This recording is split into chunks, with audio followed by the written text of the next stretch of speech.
අයිබෝන් සියලු දෙනාටම අපි ආරම්භ කරන්න සූදානම් වෙන්නේ 8 ශ්‍රේණියේ දරුවන්ට අපි ලබා දීලා තියෙනවා ටියුට් එකක්. ඒ ටියුට් එකේ ගණිතය ප්‍රශ්න පත්‍රයක් තමයි අපි කතා කරන්න සූදානම් වෙන්නේ. මම ඔයගොල්ලන්ට මොඩල් පේපර් 1 පළවෙනි ප්‍රශ්න පත්‍රය සම්පූර්ණයෙන්ම අවසන් කරගන්න කියලා මේ දින කිහිපය තුල ඒ පළවෙනි ප්‍රශ්න පත්‍රය තමයි අපි සාකච්ඡා කරන්න සූදානම් වෙන්නේ. රටවසරේ අපි පළවෙනි වාරය දක්වා අධ්‍යයනය කටයුතු කරා. මාර්තු මාසයේ 13 වෙනිදා අපි පන්ති නතර කරේ. ඒ දක්වා කාලය තුල අපි 8 ශ්‍රේණිය ඉගෙනගත්ත කරුණු ඔස්සේ නැවත ඒ කරුණු මතක් කර ගැනීම සඳහා මොකද අපි ඉදිරියේදී අලුතෙන් නැවත පන්ති ආරම්භ කළා අලුත් පාඩම් ආරම්භ කරන නිසා මෙතෙක් අපි සාකච්ඡා කරපු කරුණු ටික නැවත මතක් කර ගැනීම තමයි අපි මේ ප්‍රශ්න පත්‍ර කීපය තුලින් බලාපොරොත්තු වෙන්නේ. දැන් බොහෝ කාලයක් ළමයි වැඩ නොකර ඉඳලා මේ කරුණු ගොඩක් දේවල් ඔළුවෙන් ගිලිහිලා ගොඩක් දේවල් අමතක නිසා නැවත මේ ටික මතක් කරගෙන අපේ ගමන ආරම්භ කරන්න තමයි අපි සූදානම් වෙන්නේ. රයිට් ගන්න මොඩල් පේපර් නම්බර් 1 අපි මුලින්ම පළවෙනි කොටස සාකච්ඡා කරනවා. මේකදී ඔයගොල්ලෝ ප්‍රශ්න පත්‍රය කරලා අවසන් වෙන්න ඕනේ. පේපර් එක කරලා අවසන් නම් පමණයි වීඩියෝ නරඹන්නේ. හරි. වීඩියෝ එක බැලුවට පස්සේ ප්‍රශ්න පත්‍රය කරලා වැඩක් නැහැ. වීඩියෝ එක හරහා අපි ප්‍රශ්න පත්‍රය සාකච්ඡා කරන්නේ.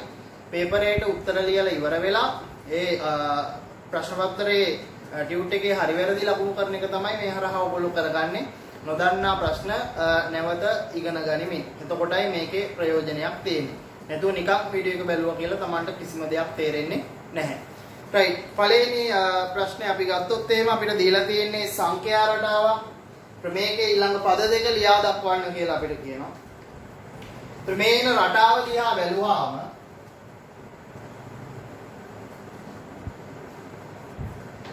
මේකේ පද දෙකක් අඩුයි. හරි. 6න් 6 තමයි වෙනස තියෙන්නේ 18 24. එවනම් මෙතනට එන්නේ 30 36 ඔය විදියට. ඊළඟට සුළු කරන්න කියලා කියනවා ඍණ 6 වැඩි කිරීම ඍණ 3. ඒතර මෙතනදී අපි ඉගෙනගෙන තියෙනවා දරුවෝ සදිශ සංඛ්‍යා පිළිබඳව. සදිශ සංඛ්‍යා වැඩි කිරීමේදී ඍණ සංඛ්‍යාවක් තවත් ඍණ සංඛ්‍යාවකින් වැඩි වෙනකොට ඍණයි ධන කියලා තමයි ඉගෙනගෙන තියෙන්නේ. නා ඍණයි වැඩි වුණාම ධන 18යි කියලා තමයි ලැබෙන්නේ. ඍණයි වැඩි කරාම ධන. ඊළඟ දෙකෙන් පටන් ගන්නා ඉරට්ටේ සංඛ්‍යා රටාවේ 21 වන ඉරට්ටේ සංඛ්‍යාව කොහොමද? සංඛ්‍යා රටාවල අපි ඉගෙනගෙන තියෙනවා පොදු පද. ඉරට්ටේ සංඛ්‍යා රටාවේ පොදු පදය ඇවිල්ලා 2යි එන්නේ. හරි. ඒතර මේ රටාවේ 21 වෙනි පදය හොයන්න ඕන මම කියලා දීලා තියෙනවා. මේ n වෙනුවට 21 ආදේශ කිරීම තමයි කරන්නේ. 2යි n ගේ n වෙනුවට 21 දානවා. අපිට ලැබෙනවා 42යි කියලා. ඉරට්ටේ සංඛ්‍යා රටාවේ පොදු පදේ අරගෙන n වෙනුවට 21 දැම්මාම හරි. ඊළඟ හතරවෙනි ප්‍රශ්නය. කිලෝග්‍රෑම් 3900 මෙට්‍රික් ටන් සහ කිලෝග්‍රෑම් වලින් දක්වන්න කියලා කියනවා. ඉලක්කම් 3ක් ඉවත් කළා තමයි කඩන්නේ. එහෙනම් මෙට්‍රික් ටන් 3යි කිලෝග්‍රෑම් 900. මෙට්‍රික් ටන් 3යි කිලෝග්‍රෑම් 900.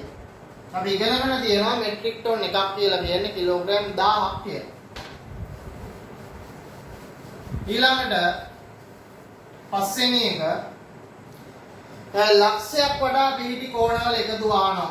අපි දන්නවා මේව කිසියම් ලක්ෂයක් වඩා පිහිටි මේ සමස්ත කෝණවල එකතුව අපි ඉගෙනගෙන තියෙන්නේ. අංශක 360යි කියලා අපි කෝණ පාඩමේදී ඉගෙනගෙන තියෙනවා. ලක්ෂයක් වඩා පිහිටි කෝණවල එකතුව අංශක 360යි. ඊළඟ ප්‍රතිමුඛ කෝණ පිළිබඳව අහනවා. මේම සරල රේඛා දෙකක්. මේ සරල රේඛා දෙකක් එකිනෙක ඡේදනය වුණාම හැදෙන්නේ ප්‍රතිමුඛ කෝණ. එතකොට මේ කෝණයට ප්‍රතිමුඛ කෝණය කියන්නේ මේක ඉදිරියෙන් පිහිටි මේ කෝණය. මේ ප්‍රතිමුඛ කෝණ සමානයි කියලා තමයි අපි ඉගෙනගෙන තියෙන්නේ. මේ කෝණයට හරියටම ඉදිරියෙන් පිහිටි මෙයා. මේ ප්‍රතිමුඛ කෝණ සමානයි. එහෙනම් ස්ථනට එන්නේ සමාන වේ කියන එක. ප්‍රතිමුඛ කෝණ සමාන වෙනවා. ඊළඟ මේ සුජු කෝණ ආශ්‍රය දීලා තියෙනවා. සෙන්ටිමීටර 8යි දිග පළල සෙන්ටිමීටර 4යි. මේ සුජු කෝණාශ්‍රයේ පරිමිතිය අහනවා. මේකේ පරිමිතිය කියලා කියන්නේ වටේ දිග. වටේ මුළු දිග තමයි පරිමිතිය කියන්නේ. එන 8යි 4යි ධන මේ පාදේ 8යි මේක 4යි.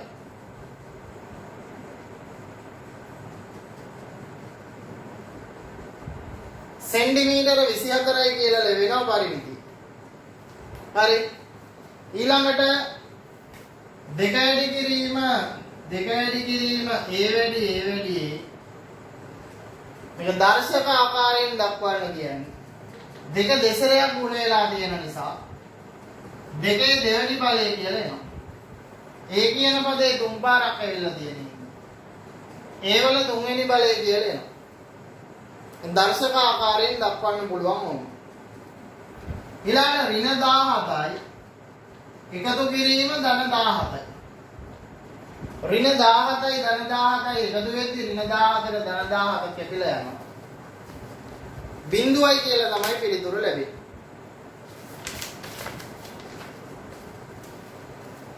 එකේ සිට 10 තෙක් පූර්ණ වර්ග සංඛ්‍යා ලියන්න කියලා. පූර්ණ වර්ග කියන්නේ සමජතුරස්‍ර සංඛ්‍යාවලට. එම සංඛ්‍යාවෙන්ම ගුණ වෙලා ඉන්නේ. දැන් එක් වරක් 1යි. මේක පූර්ණ වර්ගයක්. දැන් දෙවරක් 2 4යි. තුන් වරක් 3 9යි. මෙන්න 1 සිට 10 දක්වා තියෙන පූර්ණ වර්ග සංඛ්‍යා 3. 1 4 සහ 9. ඊළඟ ඍණ දෙකේ වර්ගයේ අභයහයි. වර්ගය කියලා කියන්නේ දෙසරයක් ගුණ වෙන්න ඕනේ. ඍණ දෙකේ වර්ගය කියන්නේ ඍණ දෙක වැඩි කිරීම ඍණ දෙක. ඍණයි වැඩි වුණාම ඍණයි ධන 4යි කියලා එනවා. මේකේ වරහන් ඉවත් කරද්දී ඕම දෙකෙන් මේ පදේ වැඩි වෙනවා x 2x. ඍණ දෙකෙන් මේ පදේ වැඩි වෙනවා 2 4 8යි y කියලා ලැබෙනවා. ඕම ඊළඟ සරල රේඛාව මේක 120යි මේ කෝණය මේ පැත්ත x. මේ සරල රේඛාවක් මත පිහිටි බද්ධ කෝණ දෙකක එකතුව අංශක 180යි කියලා අපි ඉගෙන ගන්නවා. එහෙනම් මේ බද්ධ කෝණ දෙකේ එකතුව අංශක 180යි කියන්නේ x ධන 120 සමානයි අංශක 180යි.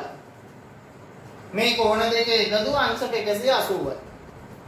x ගේ අගය හොයන්න පුළුවන් 120ක් අඩු කරන ආපෙත්තෙන් 180ෙන් අඩු වෙනවා 120ක් x සමානයි අංශක 60යි කියලා තමයි ලැබෙන්නේ. මේකත් කෝණ පාඩමේදී අපි ඉගෙන ගත්ත සිද්ධාන්තය. ඊළඟට මේ කෝණවල වර්ගය අහනවා. මෙයා ඇවිල්ලා සුළු කෝණයක් මේම දුන්නොත් පරාවර්ත කෝණයක් කියලා අපි දන්නවා. සුළු කෝණයක් සහ පරාවර්ත කෝණයක්. 15 ධන 9යි x ධන 6යි y. මේක සාධක වලට කඩන්න කියන්නේ 3 දෙනෙක් ඉන්නවා. මේ 3 දෙනාම බෙදෙන සංඛ්‍යාව තමයි පොදු සාධකය කියලා එළියට ගන්න. 15 9 සහ 6 කියන 3 දෙනාම බෙදෙන්නේ 3. 3 පොදු සාධකයක් කරලා එළියට ගන්නවා. 15 3ෙන් බෙදුනාම දරුවෝ 5යි. 9 3ෙන් බෙදුනාම 3යි x අකුර ඉතුරු වෙනවා. 6 3ෙන් බෙදුනාම 2යි y අකුර ඉතුරු වෙනවා. ඔය දෙයටයි මහා පොදු සාධකයේ සොයන්න කියනවා. 10 20 සාතිය මහා පොදු සාධකයේ හොයන්න මේවා ප්‍රථමක සංඛ්‍යාවල ගුණිත ලෙස ලියා ගන්න ඕනේ. 10 කියන්නේ දෙවරක් 5 20 වෙනවා 2 වැඩි 5 දෙකක් දෙක 4යි 4 4ක් 20. තියෙනවා 2 වැඩි 3 6යි 6 4ක් 5 තමයි තියෙන්නේ. ඕම ප්‍රථමක සංඛ්‍යා අසුරෙන් ලියන්න පුළුවන්. මහා පොදු සාධකයේ කියන්නේ මාපෝසා මේ පොදු කට්ටිය තෝරනවා 3 දෙනාටම 2 පොදුයි මෙතන. වැඩි කිරීම 3 දෙනාටම 5 පොදුයි. දෙකක් 5 කියන්නේ මහා පොදු සාධකයේ 10යි කියලා ලැබෙනවා. 10යි. ඊළඟට වර්ගමූලය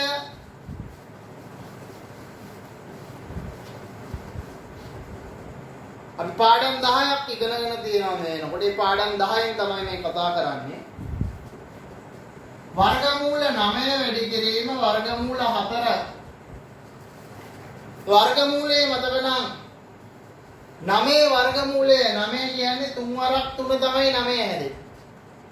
එහෙනම් 9 වර්ගමූලය 3යි.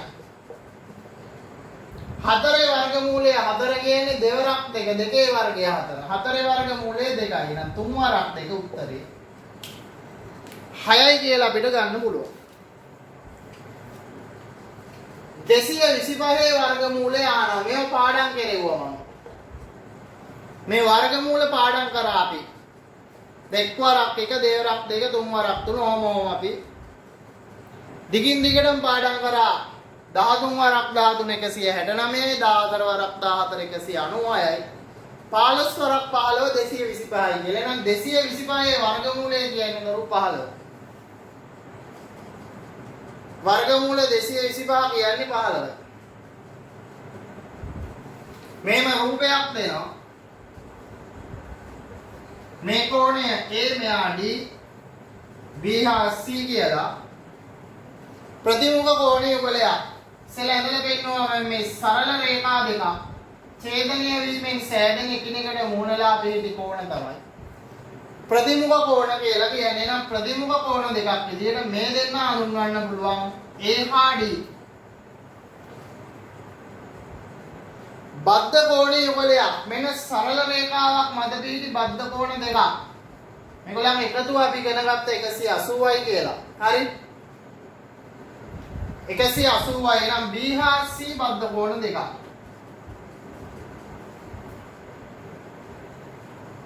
ඊළඟට 20 වෙනි එකේ කිලෝග්‍රෑම් සහ ග්‍රෑම් එතන 2යි 400යි 4යි 790යි මේ දෙන්න එකතු කරන්න තියෙන්නේ. කොමේනවා බිඳුවයි.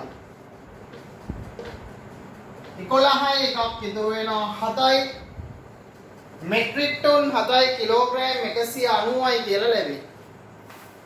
මෙට්‍රික් ටන් 7යි කිලෝග්‍රෑම් 190යි.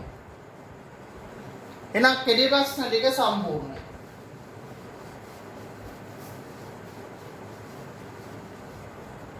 අපි එන්නේ දෙවෙනි කොටස සඳහා ප්‍රශ්න පත්‍රය. ප්‍රශ්න 5කට පමණක් පිළිතුරු සපයන්න කියලා. 7ක් දීලා තියෙනවා දෙකක් අතාරින්න පුළුවන්. මම 7ම කියලා දෙනවා. මොකද ඕගොල්ලොත් 7ම ලියන්න ඕන. විභාගෙදි තමයි ඒ කියන විදිහට තෝරගන්නේ. මෙන්න සංඛ්‍යා රටාවක් 1 3 6 10 15 මේ රටාව ලිව්වාම අපිට පේනවා මේ රටාව මොකක්ද අපි ඉගෙනගෙන තියෙන සංඛ්‍යා රටාවලින් මේ කවුද කියලා. මේ දෙකක් එකතු වෙනවා 3 හැදෙනවා. 3ට 3ක් එකතු වෙලා 6. 6ට 4ක් එකතු වෙලා 10. 10ට 5ක් එකතු වෙලා 15 වෙනවා. එහෙනම් ඊළඟ මෙයාට 6ක් එකතු වෙනවා 21. 7ක් එකතු වෙනවා 28. ඔව්. කවුද මෙයා මේ ත්‍රිකෝණ සංඛ්‍යා රටාව එකතු වෙන ගාන එකින් එක වැඩි වෙන්නේ. ත්‍රිකෝණ සංඛ්‍යා රටාවේ එහෙනම් කුමන රටාවද කියලා අහනවා. ත්‍රිකෝණ සංඛ්‍යා රටාව ඊළඟ පද දෙක ලියන්න කියනවා. ඊළඟ පද දෙක 21 සහ 28 කියලා හොයලා තියෙනවා. මේ රටාවේ පොදු පදය n බෙදීම 2යි n ධන 1 මේක අපි දන්නවා. n වාරයක් n ධන 1 බෙදීම 2 කියලා. 11 වෙනි පදේ හොයන්න. සංඛ්‍යා රටාවක පොදු පදේ දීලා තියෙනවා නම් 11 වෙනි පදේ හොයන්න n වෙනුවට 11 දාන එකයි කරන්නේ. 11 බෙදීම 2යි 11 ධන 1 12යි. දෙවරක් කොම 6යි කියලා කියනවා. 11 වරක් 6 66යි.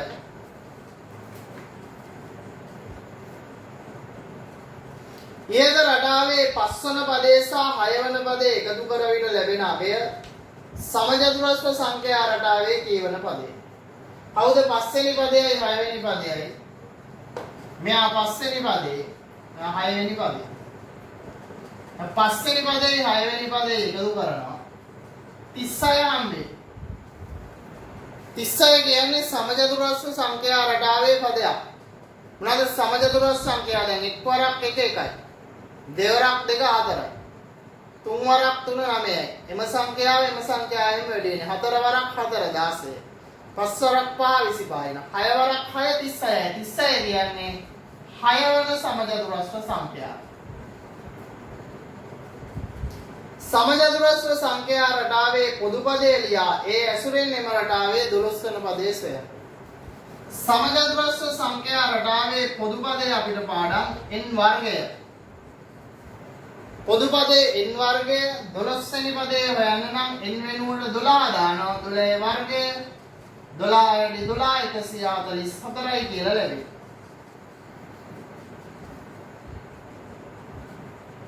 පළවෙනි ප්‍රශ්නය අවසන්. දෙවෙනි රචනා ප්‍රශ්නේ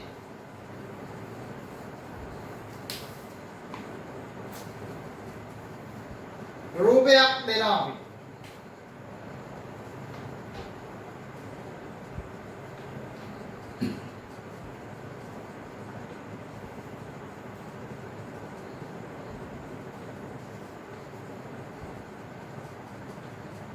ඔයාගේ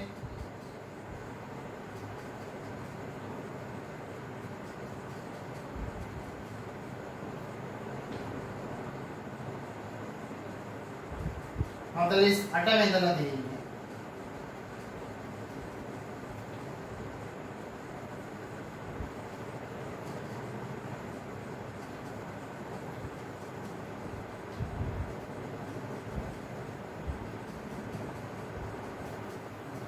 මෙක්සි අගේ සොයන්න කියන්නේ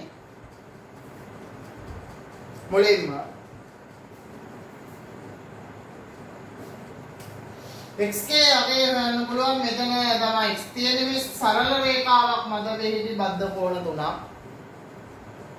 මේ සරල රේඛාවක් මැද වෙහිදී මේ කෝණ තුනේ එකතු අංශක 180යි. 48 ධන x ධන x x එකතු කරාම 2x මේක 180ෙන් අඩු වෙනවා 48ක.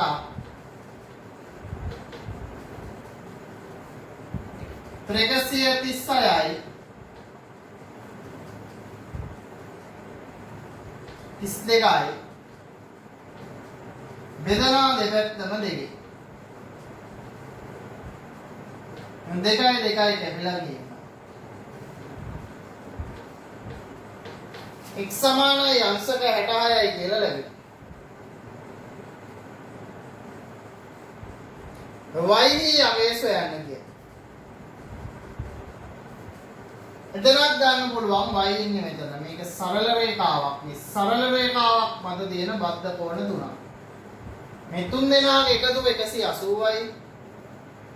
52 ධන y ධන 90. 52 ධන y ධන 90 සමානයි 180.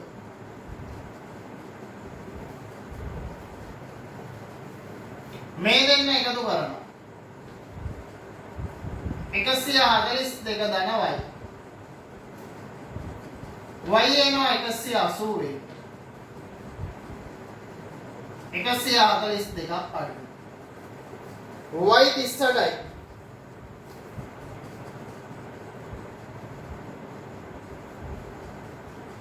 DBC කෝණයේ අගය හේතු සහිතව දක්වන්න. කවුද DBC? මේ කෝණේ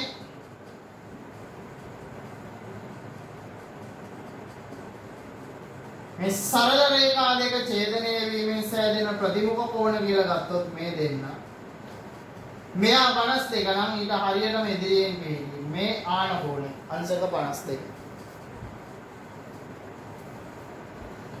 අනුපුරක කෝණ යුගල දෙකක් නම් කරා. අනුපුරක කෝණ කියලා කියන්නේ කෝණ දෙකක එකතුව අංශක 90ක් වෙනවා නම් ඒවට තමයි අනුපුරක කෝණ.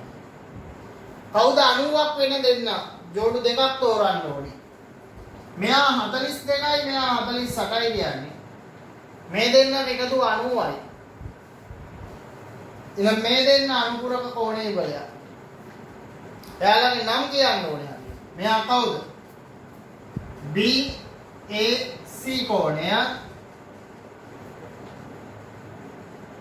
හා මෙතන BCA කෝණය නැත්නම් ACB කෝණය. කැමති විදියට නම් කරගන්න. දැන් y 38යි කියලා ආවේ. එහෙනම් මෙතන 52යි 38යි. එකතු 90යි. මේ ජෝඩුවත් අනුපුරක කෝණ. මෙයා EBF කෝණය හා මෙයා FBA කෝණය. ඔන්න අනුපුරක කෝණ මේ විදිහට ගත්තා.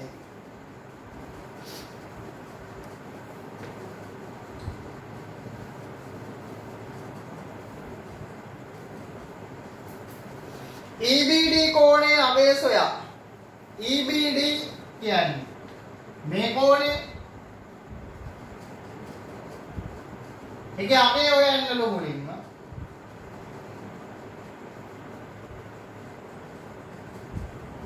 EBD කියන කෝණයේ අගය හොයාගන්න.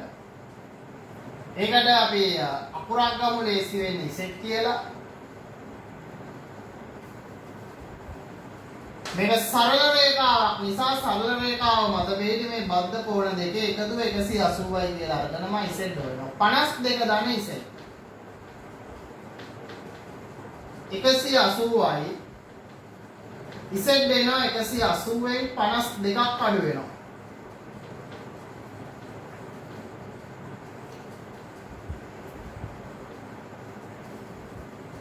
මෙන්න 128යි. අපිට කියනවා B ලක්ෂය වටා පිහිටි කෝණවල එකතු අංශක 360 බව පෙන්වන්න. මෙන්න B ලක්ෂයේ වටේට දැන් කෝණ පහක් තියෙනවා. පස් දෙනාම දන්නවා. බලමු එකතුව 360 වෙනවද කියලා. මෙයා 52යි. ධන y කියන්නේ 38යි. මෙයා 90යි. 52යි. ඉසෙට් දැන් ආව 128යි.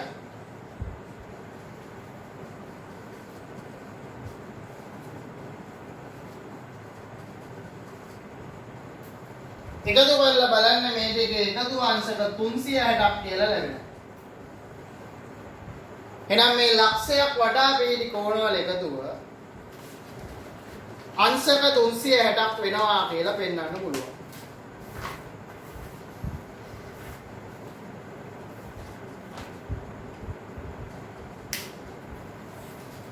ඒ දෙවෙනි ප්‍රශ්නේ.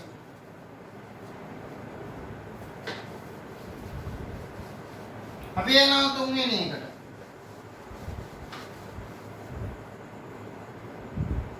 මේ ත්‍රිකෝණාශ්‍රයක් තියලා තියෙනවා. පාසලේ ප්‍රශ්නේ. දිග x පළල y ගේ පරිමිතිය සඳහා වේදීය ප්‍රකාශනයක් ගත්තා. මේ ත්‍රිකෝණාශ්‍රයේ පරිමිතිය වටේ දිග හොයන්න. x ධන y ධන මේ භාගයේ x මෙහා y මේ x අකුරු දෙකක් එකතු වෙච්ච නිසා 2x y අකුරු දෙකක් එකතු වෙනවා 2y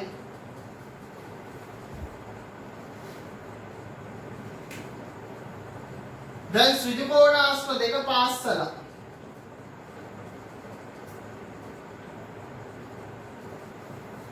ඔය විදියට දැන් පරිමිතිය ආනවා right මෙන්න x y x y මෙතන ඇල්ල නෑ වටේ දිග විතරයි x ධන y ධන x ධන y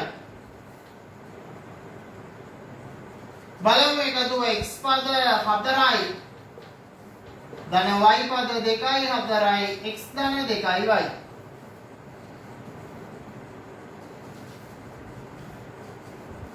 මෙනිදාට සුළු කරන්න කියනවා 2 ආරහන් x ධන 3 ධන පාරයක් x ඍණ 2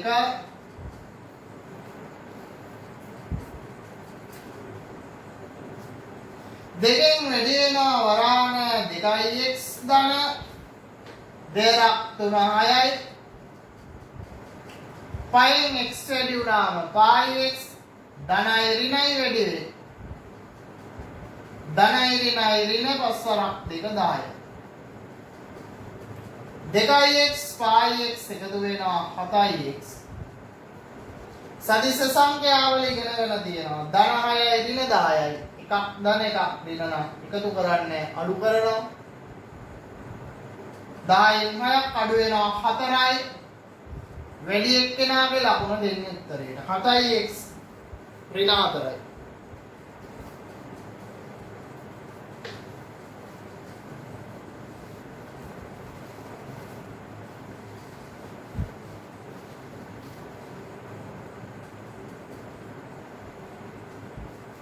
මෙන්න x ධන 8යි x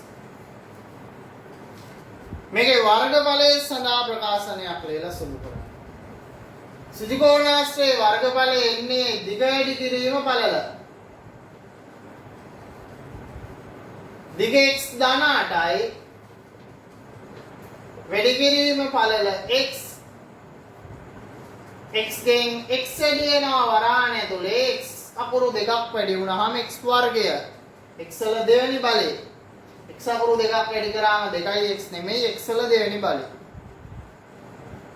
x 8න් වැඩි කරාම 8x සුළු කරාම ඕනේ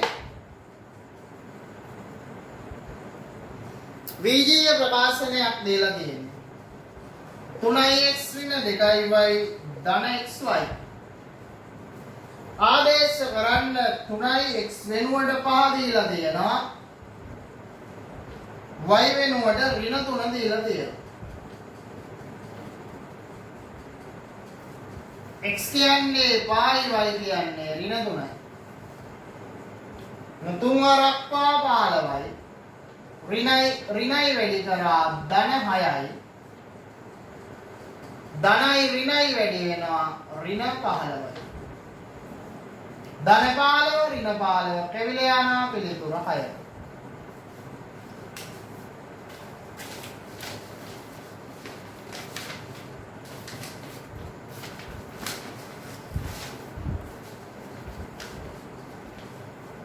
හතරවෙනි ප්‍රශ්නේට රූපයක් දීලා අපි ඝන වස්තු ටික ඔක්කොම හැදුවා පන්තියේ මේකෙන් හදන්න පුළුවන් ඝන වස්තු අහනවා මේක ඇවිල්ලා සමචතුරස්‍ර පිරමීඩය කියලා අපි දන්නවා. පදවල සමචතුරස්‍ර පිරමීඩය.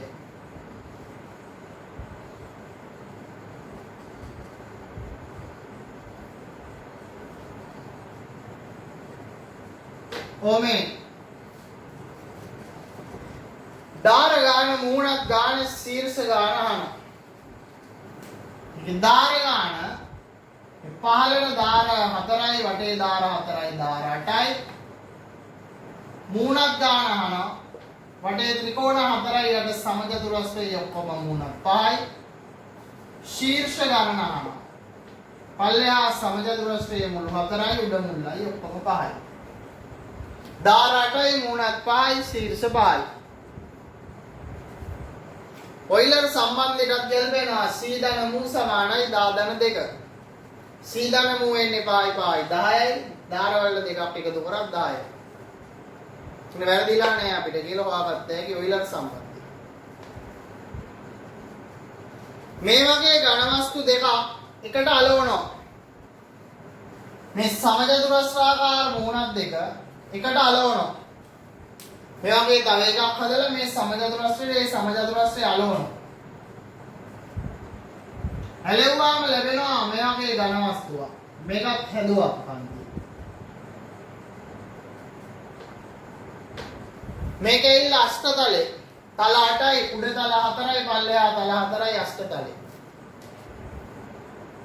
නම ආන්නේ අෂ්ටතලේ. ඔයිලර් සම්බන්ධය යොදා ගනිමින්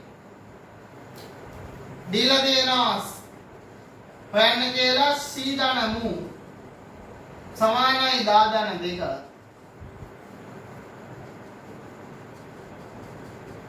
එතකොට ශීර්ෂ 12යි මූණත් 20යි ධාර ගාන තමයි හොයන්න කියන්නේ. 20යි 12යි එන්නේ 32යි ධාර ගාන ධන 2. දෙක එහා පැත්තට යද්දී අඩු වෙනවා 32කින් දෙකක් අඩු වුණාම. ධාර ගාන එන්නේ 30යි. ප්ලේටෝ කැට දෙකක් නම් කරන්න කියනවා. ඝන වස්තු වල ප්ලේටෝ කැට අපි දන්නවා සියලුම මූණත් සවිදි ඝන වස්තු. මේක ප්ලේටෝ කැටයක් තමයි.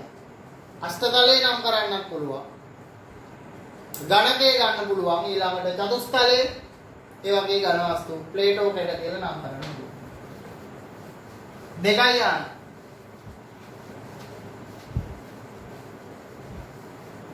ඝන වස්තු දන්නවා විංශති තලයේ ද්වාදශ තලයේ ඒවා.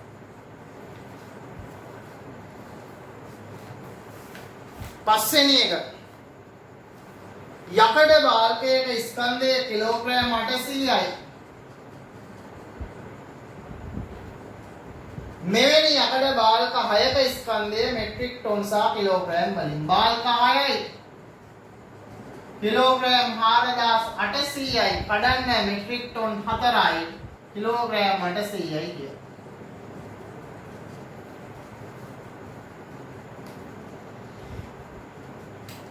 මේ බාල්ක 6 ස්කන්ධය කිලෝග්‍රෑම් 3000ක් වන ලොරියකට වටවනවලු. බාල්ක පෙටෙව්වට පස්සේ ලොරියේ මුළු ස්කන්ධය අහනවා. මෙන්න බාල්ක 6 ස්කන්ධය කිලෝ 4800යි ලොරියේ ස්කන්ධය කිලෝ 3000යි කිලෝ 7800යි බාල්කයි ලොරියයි දෙකේම ස්කන්ධය. බර නෙමෙයි ස්කන්ධය. ලොරියේ ඉන්නවා ලොරියේ රියදුරා සහ රිය සහායකයා මේ දෙන්නගේ ස්කන්ධ 148. එතකොට ලොරියට රියදුරාගේ සහායකයාගේ බරක් දැනෙනවා. දැනට ලොරියේ මුළු ස්කන්ධය 7800යි ලොරියයි බාල්කයි ඔක්කොගෙම රියදුරා සහ සහායකයාගේ ස්කන්ධයක් මේකට එකතු වෙනවා. 7948යි කිලෝග්‍රෑම්. දැන් මේ ලොරියේ මුළු ස්කන්ධය බාල්කවල රියදුරා රිය සහායක ඔක්කොගෙම ලොරිය යන්නේ මෙට්‍රික් ටොන් 8ක් ලෙස සලකනු කරපු පාලමක් උඩින්. පාලම උඩින් ගමන් කරන්න පුළුවන්ද කියලා අහන්නේ. පාලමේ යන්න පුළුවන් උපරිම ස්කන්ධය මෙට්‍රික් ටොන් 8යි. ඒ කියන්නේ කිලෝග්‍රෑම් 8000ක් යන්න පුළුවන්. 8000ට වඩා ගියොත් පාලම කැඩෙනවා. එතකොට දැන් මේ ලොරියේ තියෙන්නේ 8000ට අඩුවෙන් 7948යි 8000ට ආසන්නයි නමුත් අඩුයි. ඒ නිසා ප්‍රශ්නයක් නැහැ. පාලම ආරාම ගමන් කරන්න පුළුවන්. හේතුව පෙන්නලා තියෙනවා. ගමන් කරන්න පුළුවන්.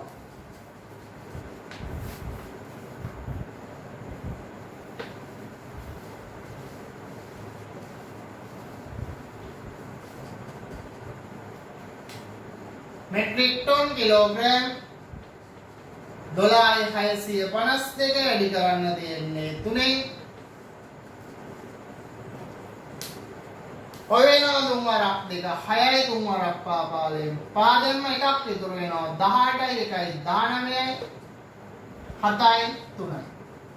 මෙට්‍රික් ටොන් 37යි කිලෝග්‍රෑම් 956. මිස්කන්ධය පාඩවි ගැටලු.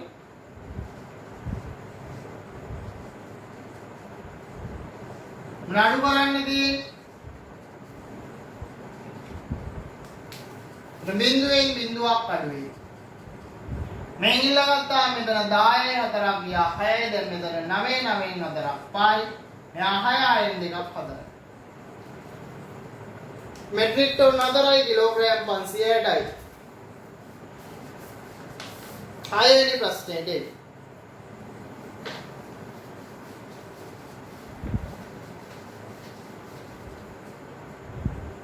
මෙන්න සාධක 4යි ඒ ධන 6යි එන්නේ. 4යි 6යි මේ දෙන්න දෙකෙන් බෙදෙනවා. ඒ අකුරත් පොදුයි. 2යි ඒ පොදු සාධකයේ වෙනවා. දෙකෙන් බෙදෙන නිසා දෙක එළියට ගත්තා. ඒ අකුර පොදු නිසා ඒත් එළියට. 4 දෙකෙන් බෙදෙනවා 2යි ඒ අකුර එළියට ගියා. 6 දෙකෙන් බෙදෙනවා 3යි ඒ අකුර එළියේ දී විතරයි තුන. x වර්ගය ධන xy ප්‍රකාශන දෙකටම x අකුරක් පොදුයි.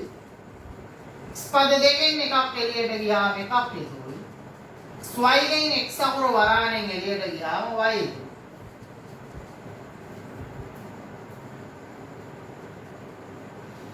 ඊළඟ 144 ප්‍රථමක සාධකවල ගුණිතයක් ලෙස දක්වන්න තියෙනවා. මෙයාව පහළට බෙදාගෙන යන්න ඕන. 144 දෙකෙන් බෙදනවා 72යි. ආයෙත් දෙකෙන් බෙදනවා 36යි. 36 දෙකෙන් බෙදනවා 18යි. 18 දෙකෙන් බෙදනවා 9යි. 9 දෙකෙන් බෙදෙන්නේ නැති නිසා 3ෙන් බෙදුවා 3යි. 3ෙන් බෙදුනාම 1යි. මෙන්න 144 ප්‍රථමක සාධකවල ගුණිතයක් ලෙස දෙකේවා 4යි.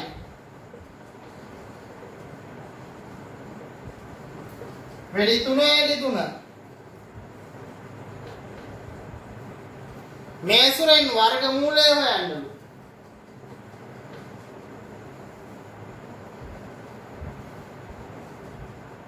වර්ගමූලය ගන්න. දෙන්න ලියන්න ඕනේ. 2 වැඩි 2 දෙකේ වර්ගය. 2 වැඩි 2 කියන්නේ දෙකේ වර්ගය. 3 වැඩි 3 කියන්නේ 3 වර්ගය. මොකල්ල දෙන ක්‍රමය මේකයි. වර්ගමූලය ගන්නකොට වර්ගය අයින් වෙනවා. වර්ගමූලය ගද්දි වර්ගය කැපෙනවා 2යි. වර්ගමූලය ගද්දි වර්ගය කැපෙනවා 2යි. මෙතන 3යි. දෙවරක් 2 4යි 4 වරක් 3 12යි. මේ කියපු නිසා හදලා බෙන්නුවේ. නැත්නම් මෙච්චර දඟලන්න අවශ්‍ය නැහැ. 144 වර්ගමූලය කෙලින්ම 12යි කියලා අපිට කටපාඩම්. මේ 12 එකපාරට දැම්මම ලකුණු ලැබෙන්නේ නැහැ මේක. ගානේ හදලා පෙන්නන්න කියන නිසා 144 වර්ගමූලය ප්‍රථමක සාධක ඇසුරින් හදලා පෙන්නලා තියෙනවා. අපි ඉන්නේ අවසාන ප්‍රශ්නේ ප්‍රශ්න පත්‍රයේ. 7 ප්‍රශ්නාංක 7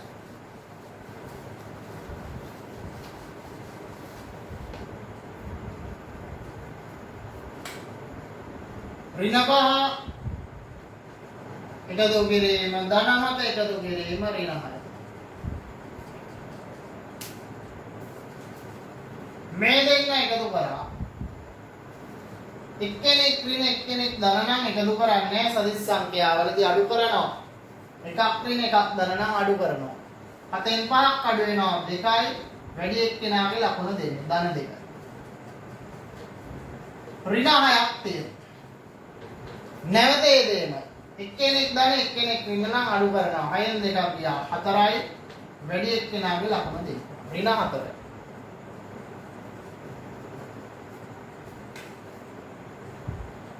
මෙනිලංග ඍණාට වැඩි කිරීම ඍණ 4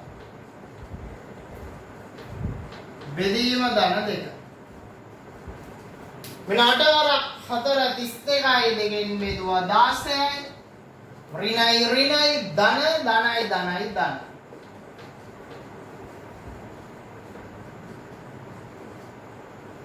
ධන 16යි.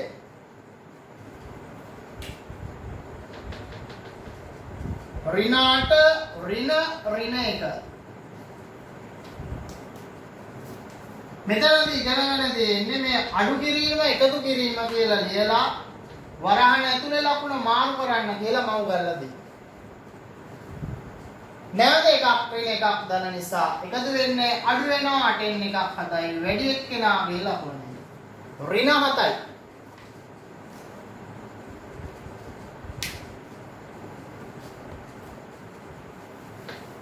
ඊළඟ B කොටස.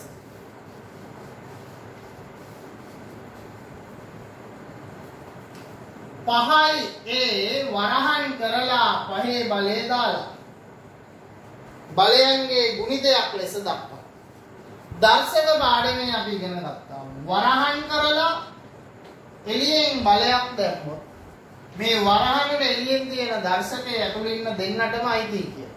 පාඩත් මේ බලය අයිති, ඒකත් මෙයායි. පහේ පස්වෙනි බලය වැඩි කිරීම A අකුරටත් මෙයා අයිති. A වල පස්වෙනි බලය. ලේසි. 8යි x 3 බලය ගුණිතයක බලයක් ලෙස දක්වනවා. දැන් මෙයා 3 බලයක් නේ. මෙයාමට ලිව්වාගේ 8 කියන්නේ 2 3 වෙනි බලය කියලා. ඇයි එහෙම කියන්නේ? 2 වැඩි 2 වැඩි 2 දෙවරක් 2 4යි 4 වරක් 2 8යි. 8ට 2 3ක් තියෙනවා. 2 3 වෙනි බලය. x වල 3 වෙනි බලය. මේව තියෙන එක්කෙනා වරහන් අයින් කරලා මේ විදිහට ලියන්න පුළුවන් නම් මෙයාට පොදුවේ වරහණක් දාලා දෙන්නටම 3 බලය තියෙන නිසා 2x කියලා දාලා වරහණට එළියෙන් 3 බලය ලිව්වේ. මේකේම අනිත් පැත්ත මෙතන කරේ. මේ අපි ඉගෙනගෙන තියෙනවා මේ සියලු දේවල්. නැවත මතක් කරගත්තේ මේ පළවෙනි වාරයේ තුල සාකච්ඡා කරපු සියලුම පාඩම් ආවරණය වෙන විදිහේ ප්‍රශ්න පත්‍රයක් අපි මේ කරේ. මොඩල් පේපර් නම්බර් 1 සාකච්ඡා කරේ. ඊළඟට ඔයාලා කරන්න ඉදිරි සතියේ අපි කතා කරනවා මොඩල් පේපර් නම්බර් 2 අවසන් කරගන්න. දැන් පළවෙනි ප්‍රශ්න පත්‍රයේ සම්පූර්ණයෙන්ම මම කියලා දුන්නා. හරි වැරදි දාගෙන ඒවා වැරදි දේවල් හදාගෙන සියලු පාඩම් අපි දැන් මතක් කරගන්නවා. දෙවෙනි ප්‍රශ්න පත්‍රෙත් ඕගොල්ලෝ කරන්නේ මොඩල් පේපර් නම්බර් 2. ඉදිරි සතියේ තවත් වීඩියෝ එකක් කරහා අපි දෙවෙනි පේපරේ සාකච්ඡා කරන්න සම්බන්ධ වෙනවා. මේ WhatsApp group එක හරහා අපි YouTube තාක්ෂණය භාවිතා කරලා ඔන්ලයින් ඉගෙනීමේ කටයුතු මේ දිනවල කරගෙන යන්නේ. අපේ 10 11 පන්ති වල දරුවන්ට වගේම අපි දැන් පොඩි පන්තිත් ආරම්භ කරලා තියෙනවා. 6 7 8 9 ශ්‍රේණි වල ළමයි. ශ්‍රේණියද පන්ති ආරම්භ වෙනතුරු අපි මේ විදියට ඔන්ලයින් හරහා ඉගෙනීමේ කටයුතු සිද්ධ කරනවා. අපිට ලබන මාසයේදී බොහෝ දුරට ආරම්භ කරන්න හැකියාව ලැබෙයි. එම නොහැකි වුණොත් අපි අලුත් පාඩම් පවා